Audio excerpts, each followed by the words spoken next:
Have you ever witnessed someone step in when they didn't have to, when protecting a stranger cost them something, but they did it anyway? This is the story of a waitress who thought she was alone until the most dangerous man in the room became her unlikely protector, changing both their lives forever. Jasmine Carter wiped down the bar at Lotus Garden, a upscale Korean restaurant in downtown Los Angeles, watching the clock tick toward midnight. At 25, she'd been working double shifts for 3 months to save for nursing school, and exhaustion had become her constant companion. The restaurant was emptying out, just a few lingering customers finishing their meals. Jasmine was counting down the minutes until closing when a group of four men stumbled in, already clearly drunk. Her manager, Mr. Park, looked nervous but seated them anyway. Turning away customers, even intoxicated ones, was bad for business. "I'll take their table," Jasmine told her coworker Lisa, who looked relieved. Lisa was barely 18 and easily intimidated. Jasmine approached their table with practiced professionalism. "Good evening, gentlemen. Can I start you with some water and menus? We want drinks," one of them slurred, a white man in his 30s wearing an expensive but rumpled suit. "Whiskey, top shelf." "I'll need to see IDs first," Jasmine said, though they were clearly over 21. It was policy, and also a way to establish boundaries with difficult customers. The man who'd spoken, his ID said Marcus Webb, leaned back in his chair and looked her up and down in a way that made Jasmine's skin crawl. "You're pretty, real pretty. What's your name, sweetheart?" "It's on my name tag. I'll get those drinks for you." As Jasmine walked away, she heard one of them say something crude. His friends laughed. She'd been a waitress long enough to develop thick skin, but it never stopped feeling degrading. She brought their drinks and took their food order, trying to minimize interaction. But Marcus kept finding excuses to call her over, asking for extra napkins, different condiments, another round of drinks. Each time his comments became more inappropriate. "You know what I love about this place," he said, during her fourth trip to the table. "The view." He wasn't looking at the restaurant's decor.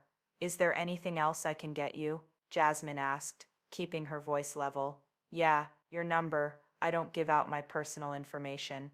Now if you'll excuse me." Marcus grabbed her wrist. "I wasn't asking, sweetheart. You'll be mine by the end of the night, one way or another." Jasmine tried to pull away, but his grip tightened. His friends were laughing, treating it like entertainment. Mr. Park was in the back, unaware.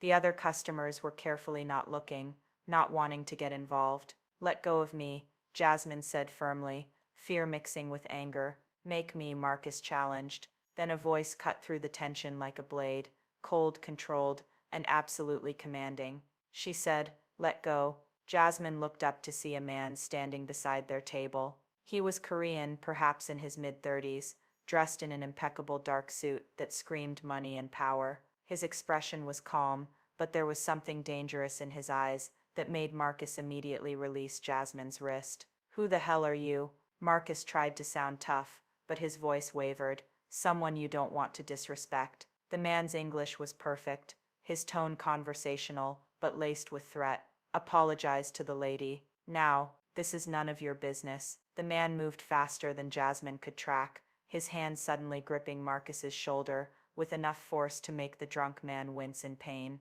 "I'm making it my business. Apologize." Okay, I'm sorry," Marcus gasped. The man released him and turned to Jasmine. "Are you all right?" "I'm fine," Jasmine managed, though her heart was racing. "Thank you. These men are leaving." It wasn't a request. The man pulled out his phone and made a brief call in Korean. Within 2 minutes, 3 other men in dark suits entered the restaurant. They escorted Marcus and his friends out, not violently, but with firm efficiency that suggested resistance would be unwise. Mr. Park had emerged from the kitchen, his face pale.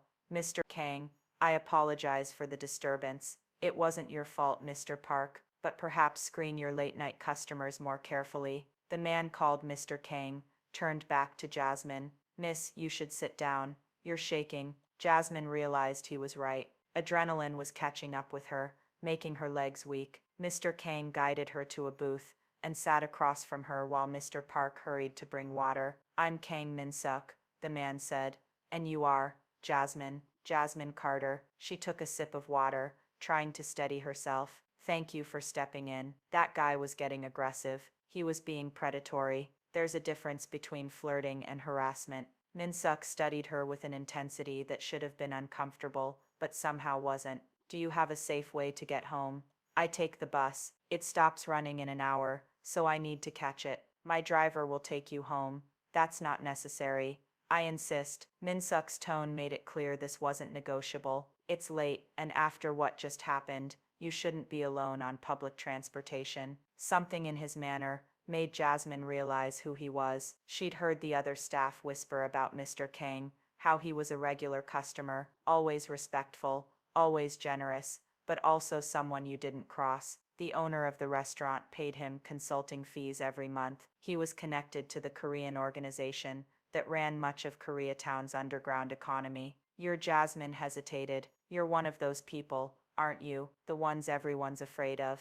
Minsuk didn't deny it. I'm a businessman with complicated interests, but right now, I'm just someone making sure you get home safely. Accept the ride, Jasmine. Please. Something about the way he said please, like he genuinely cared about her answer, rather than just expecting obedience, made Jasmine nod. Minsuk's driver was waiting outside in a black Mercedes. Minsuk opened the back door for Jasmine, then slid in beside her. The interior was pristine, leather seats and subtle lighting that felt like entering a different world from the one she inhabited. Where do you live? Minsuk asked. Jasmine gave her address in a modest neighborhood in South LA. The driver nodded and pulled away from the curb smoothly. You don't have to sit back here with me, Jasmine said. I'm fine. I know, but I want to make sure you're actually okay. What happened in there? It affects people more than they realize in the moment. He was right. Now that the adrenaline was fading, Jasmine felt shaky and close to tears. She'd dealt with handsy customers before,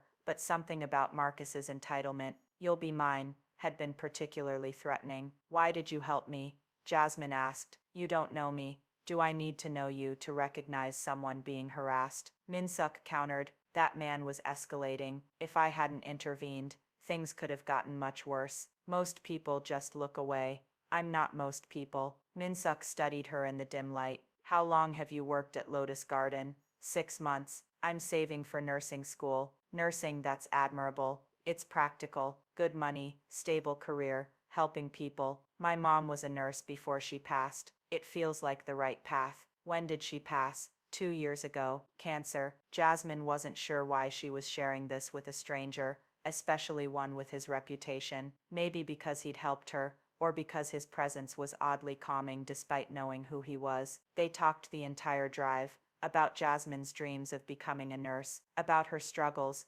balancing work and saving money, about her late mother's legacy. Minsuk listened with genuine attention, asking thoughtful questions and offering no judgment. When they reached her apartment building, Minsuk walked her to her door despite her protests. Make sure your locks are secure, he said, and here, he handed her a business card. If that man or anyone else bothers you again, call this number immediately. I can't just call a... Jasmine trailed off, not sure how to finish that sentence tactfully. A what? A dangerous criminal. Minsuk smiled slightly. I prefer concerned citizen, but yes, you can call. Consider me someone looking out for you now. Jasmine didn't expect to see Minsuk again after that night, but 3 days later, he appeared at Lotus Garden during her shift. He sat in her section, ordered dinner, and left a $100 tip on a $40 bill. It became a pattern. Minsuk came to the restaurant twice a week, always sat in Jasmine's section,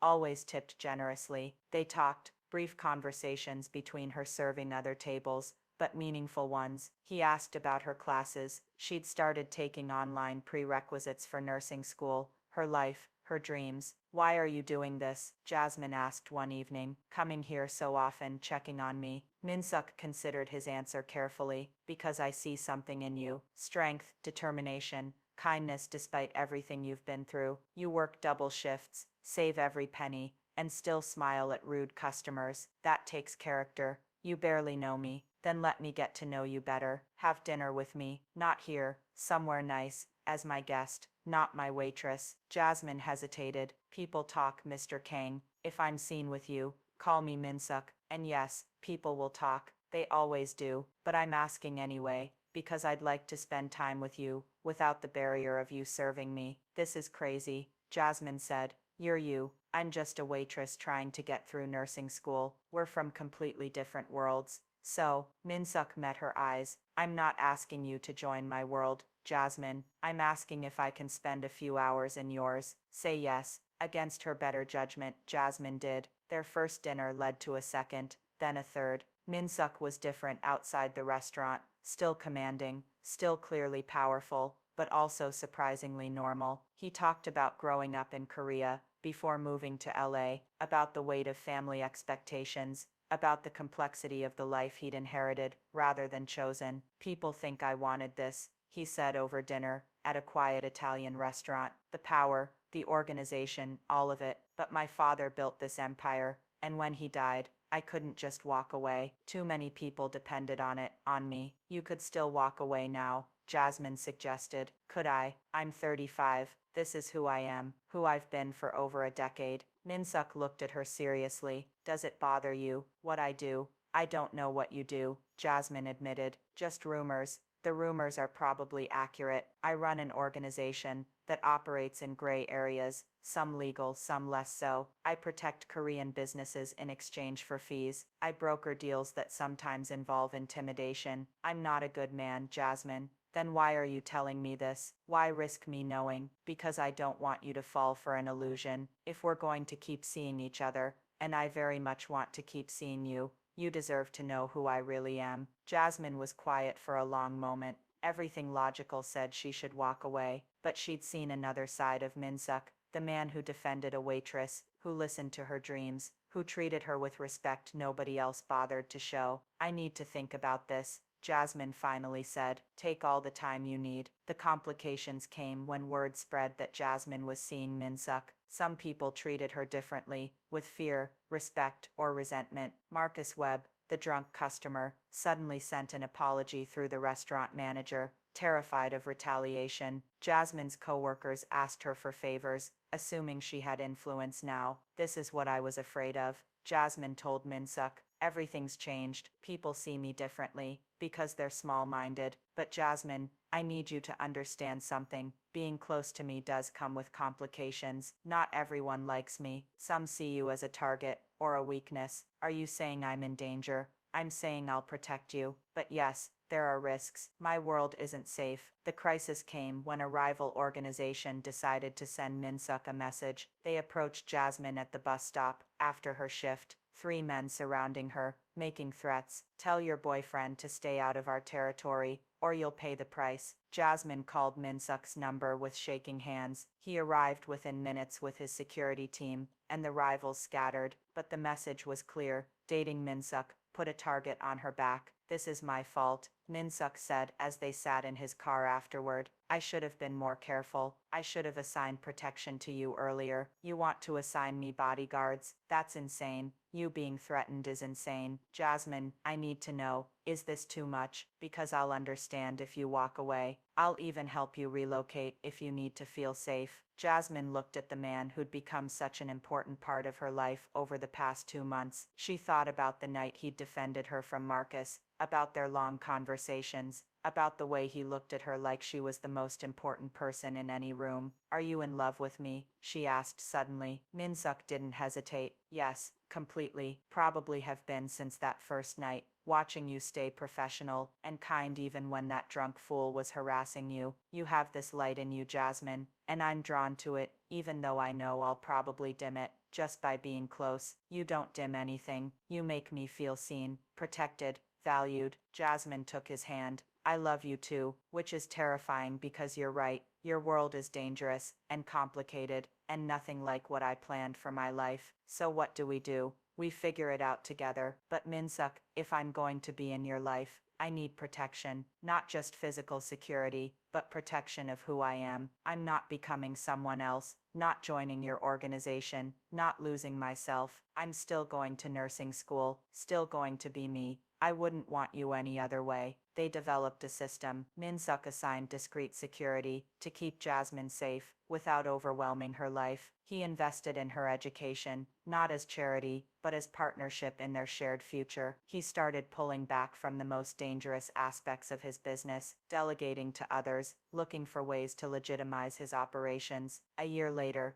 Jasmine graduated from nursing school. Min-suk was there, proud and beaming, as out of place among the other families, as a wolf among sheep, but there nonetheless. You did it, he said, pulling her close after the ceremony. We did it, Jasmine corrected. I couldn't have afforded this without your help. You would have found a way. You're the strongest person I know. Min-suk paused. I have something for you. He pulled out a small box. Inside was a simple but beautiful ring. I know I'm not what you imagined for your life, Min-suk said. I know my world is complicated and dangerous, but Jasmine, you've changed me, made me want to be better, do better. I'm asking if you'll marry me, not despite who I am, but with full understanding of it. Will you? Jasmine thought about the drunk customer who'd grabbed her wrist, about the man who'd defended her without hesitation, about the relationship they'd built from that moment of crisis. It wasn't a fairy tale. It was real, complicated, and sometimes scary, but it was also filled with genuine love, respect, and partnership. Yes, she said, but Min-suk, we do this my way too. I'm not just joining your world, you're joining mine. That means legitimate business, community involvement, using your power to help instead of just control. Deal. Though I warn you, the neighborhood association meetings are more brutal than my business negotiations. Jasmine laughed. Then it's good you have me to protect you now. They married 6 months later, in a ceremony that blended both their worlds, Korean traditions and African American culture. Min-suk's associates and Jasmine's nursing school friends, power and normalcy existing side by side. And when people asked how they met, they always told the truth. She was a waitress being harassed, and he was a man who couldn't stand by and watch. Sometimes the most important moment in your life starts with someone simply doing the right thing. Have you ever been defended by someone unexpected, or been the person who stepped in when others looked away? These moments of choosing to act, to protect, to stand up, to intervene, they ripple outward in ways we can't predict. Min-suk could have ignored Jasmine's situation that night. She could have walked away when she learned who he really was, but both chose courage over comfort and built something real from that choice. What's your story of unexpected protection or unlikely connection? Share below, because we all have moments when someone stepped in or when we chose to be the one who didn't look away.